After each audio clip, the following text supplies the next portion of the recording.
Por que rezar pelas almas do purgatório se elas já estão salvas? Não é melhor só rezar pelos pecadores? É o que nós vamos esclarecer hoje. Meu nome é Daniel Martins, esse é o canal dos Santos Anjos.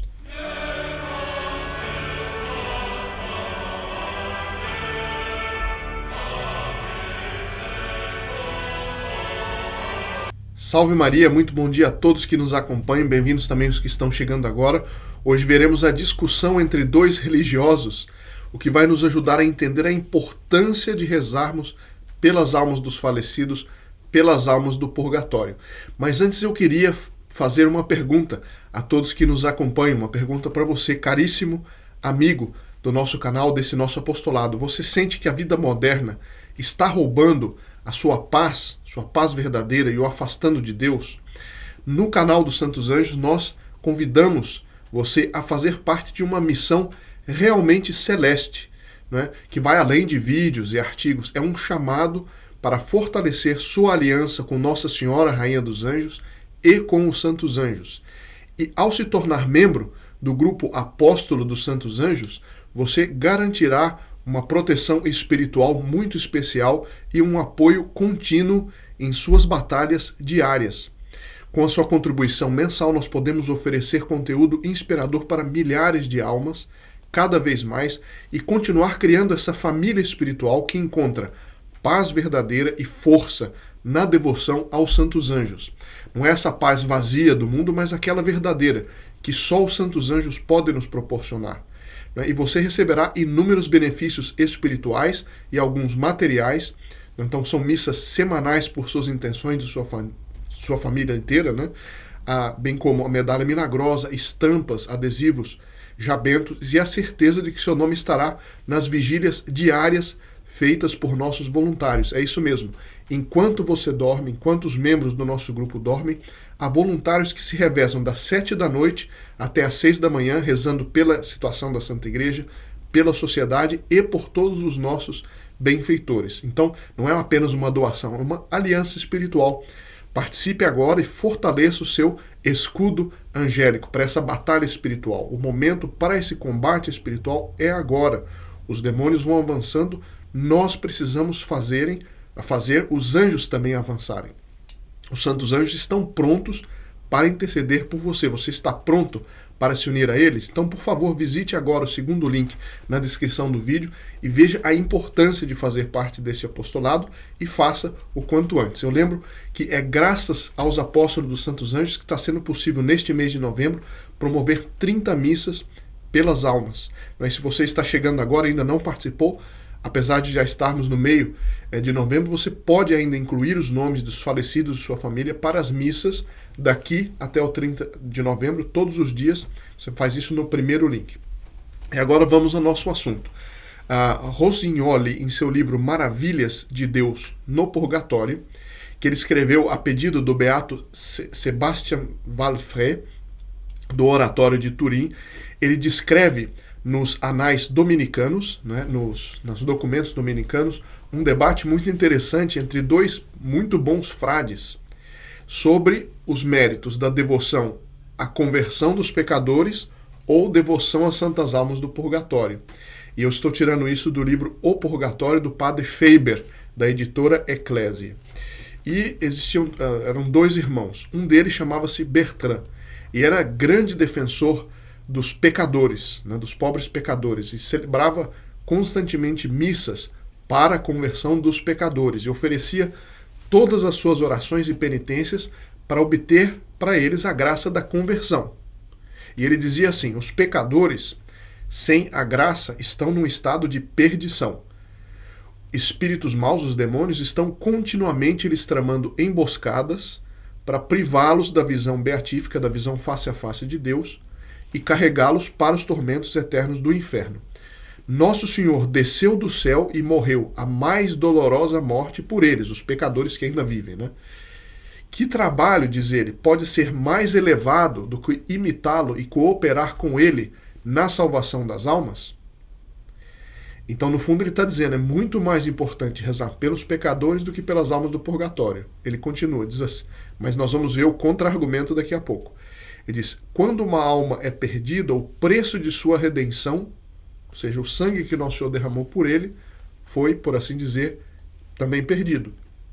Ora, as almas que estão no purgatório, diz ele, estão salvas. Elas estão seguras de sua salvação eterna. É verdade, diz ele, que elas estão jogadas no mar de dores, mas elas estão seguras de saírem de lá em algum momento.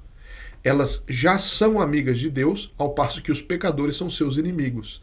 E ser inimigo de Deus é a maior miséria da criação. Olha aqui, um argumento muito bem dado.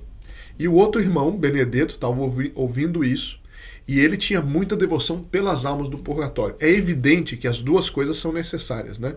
É evidente que as duas coisas são boas. Mas às vezes a gente pode ficar na cabeça, puxa, por que tanto esforço pelas almas do purgatório? Elas já ganharam a partida, elas só uma questão de tempo, elas vão chegar no céu. Então não é melhor dedicar todo o esforço para rezar e se sacrificar para a conversão dos pecadores? Parece um argumento bastante forte, né? Só que o outro irmão Benedetto deu um argumento ainda mais forte. Veja o que ele diz. Ele era igualmente, ele rezava pelos pecadores, evidentemente, mas ele era um defensor entusiasta das almas sofredoras do purgatório. E ele oferecia pelas almas todas as missas livres, que não tinham outras intenções, e todas as orações e penitências pelas almas do purgatório, enquanto o outro oferecia pelos pecadores ainda vivos. E ele dizia assim: os pecadores estão presos pela corrente de sua própria vontade. Ou seja, eles pecam porque no fundo eles querem, né? Poderiam abandonar o pecado se desejassem. Isso é verdade. Se rezassem, né, se procurassem conselho, etc., eles poderiam abandonar o pecado. O jugo do pecado foi de sua escolha. Ao passo que os mortos estão de mãos e pés atados contra a sua vontade, nos mais atrozes sofrimentos. Então ele está dizendo, os pecadores precisam da nossa oração. Só que eles estão nessa circunstância porque, no fundo, eles deram o assentimento, o consentimento da sua vontade.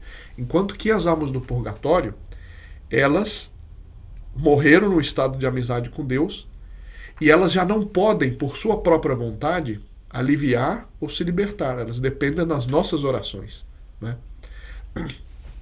Então o irmão Benedetto disse ao irmão Bertrand: diga-me, suponha que haja dois mendigos, um saudável e forte, que poderia usar suas mãos e trabalhar se quisesse, mas escolhe sofrer a pobreza ao invés de abandonar a ociosidade. Então um sadio que poderia trabalhar, mas é preguiçoso. E o outro doente, aleijado e indefeso, que em sua lastimosa condição não poderia fazer nada, exceto suplicar ajuda com choro e lágrimas. Qual dos dois mereceria maior compaixão? Especialmente se esse mendigo doente estivesse sofrendo as mais intoleráveis agonias. Então, é evidente, né, que a gente diria, bom, é melhor ajudar esse que não pode trabalhar do que ajudar aquele que não trabalha de preguiçoso, né? E aí diz o irmão Benedetto, ora, isso é justamente a situação dos pecadores e das santas almas do purgatório. Ou seja, os pecadores, ainda nesta vida, têm condições de, por eles mesmos, rezando e se esforçando, sair do pecado. As santas almas não têm como, elas dependem de nós. Elas no purgatório, continua ele, estão sofrendo um martírio excruciante e não têm meios de se ajudarem. É verdade que elas merecem essas dores por seus pecados passados, mas já estão agora purificadas daqueles pecados, só estão pagando a dívida temporal devida ao pecado. Elas devem ter se voltado à graça de Deus antes de morrerem, caso contrário, não teriam sido salvas. São agora muito queridas, inexprimivelmente queridas por Deus. Continua ele. E certamente a caridade bem ordenada deve seguir o sábio amor da divina vontade e amar mais o que ele ama mais. Ou seja, se Deus, nosso Senhor, ele ama com especial carinho as almas que já morreram em estado de amizade com ele, nós devemos amar mais aquilo que Deus ama mais. Esse é o argumento do irmão Benedetto. Então, o irmão Bertrand, ele não cedeu assim, ele continuou rezando pelas almas, mais pelos pecadores, mas ele não conseguiu formular uma resposta satisfatória à objeção do amigo. Mas na noite seguinte, ele teve uma aparição que parece tê-lo convencido, diz o padre Faber aqui. Tanto que daquele momento em diante, ele alterou sua prática e passou a oferecer todas as suas missas, orações e penitências às Santas Almas do Purgatório. E diz aqui o padre Faber, parece que a autoridade de Santo Tomás pode ser citada em apoio do irmão Benedetto, quando ele diz: rezar pelos mortos é mais aceitável até do que rezar pelos vivos, pois os mortos estão em grande necessidade disso e eles não podem se ajudar, como podem os vivos. E isso é uma verdade teológica. As pessoas que estão no purgatório não têm mais meios de conseguir méritos, nem nada. O sofrimento deles já não tem valor meritório, nem valor impetratório. Então, eles estão sofrendo ali sem mérito, enquanto que nós vivos podemos ajudá-los com o nosso sufrágio, com as nossas orações, com nossas missas, com as indulgências plenárias na oitava de finados, etc. Então a gente vê, isso não significa que não devemos rezar pelos pecadores. Em Fátima, né, Nossa Senhora pediu tanto para rezar pelos pecadores, para que se convertessem, recebessem graças especiais de conversão, mas também é verdade que todo mundo, isso é verdade de fé, todo mundo tem as graças suficientes para não cair no pecado. E se a pessoa cai, ela tem uma parcela de culpa, sim. E todo mundo, enquanto está vivo, pode se ajudar de alguma forma, pode se ajudar, sobretudo rezando, né? Sobretudo buscando conselho, buscando ajuda, enquanto que as almas do purgatório não podem. Então a gente vê que ambos os argumentos são muito fortes e não nos devem desviar de rezar pelas almas do purgatório e pelos pobres pecadores. Não sei se está claro, esse equilíbrio católico é muito bonito, mas muita gente pode pensar que não, deixa as almas do purgatório para lá, elas já estão salvas. Não, mas elas sofrem demais. E por isso, nosso dever, a nossa obrigação de rezar por eles. Espero que tenha lhes interessado isso e nos vemos no próximo vídeo, se Deus quiser.